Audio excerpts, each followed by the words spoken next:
commission électorale monocolore, une liste électorale gravement infestée, un conseil constitutionnel à la solde du pouvoir, des candidats à la présidentielle recalés sans véritable raison, un candidat taillé sur mesure dans la course, un pays sous vive tension. En un mot, les germes sont réunis pour une crise préélectorale. C'est dans un tel contexte que le candidat du RHDP, Alassane Ouattara, a décidé de faire campagne face à Kwadjo Konan Bertin, dit Kakabe, candidat 3 pelés, 2 tendus. Une campagne où les poids lourds de l'opposition sont absents. Hélas, une campagne d'ailleurs sans saveur et froide qui plus est financée avec les moyens de l'État. Seul sur le terrain, le RHDP sans gêne vend son candidat dans l'indifférence totale des Ivoiriens qui aujourd'hui appellent haut et fort à l'organisation d'élections inclusives, transparentes et sans violence. Si le ridicule pouvait tuer. Du jamais vu en Côte d'Ivoire, si ce n'est qu'avec le régime du RHDP unifié. Vraiment, la Côte d'Ivoire avec les hommes du restaurant étonne chaque jour le monde.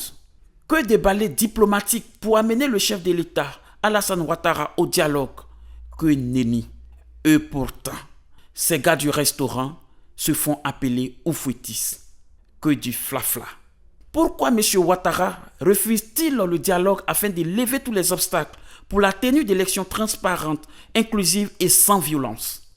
Où veut-il conduire le navire ivoire?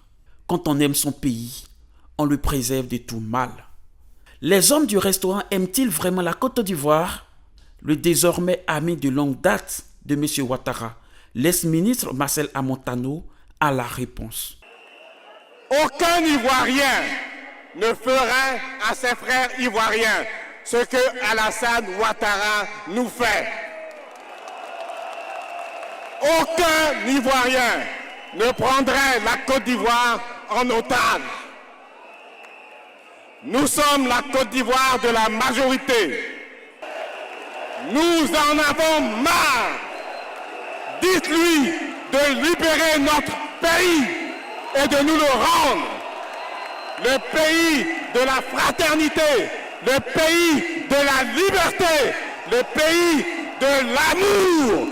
La Côte d'Ivoire doit continuer d'exister et elle existera, car les enfants de la terre des Burnis, unis autour du président Aimé Henri Konan Bédié, homme de paix, digne héritier de Félix Houphouët-Boigny, ont pris leur bâton de pèlerin pour mettre le holà, car trop c'est trop.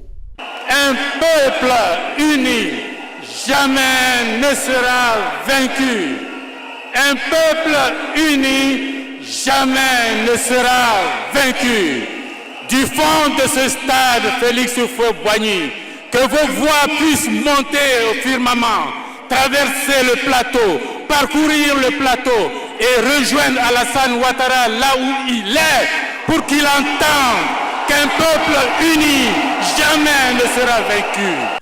Oui, ensemble, on est fort, dit-on. Le bout du tunnel n'est plus loin.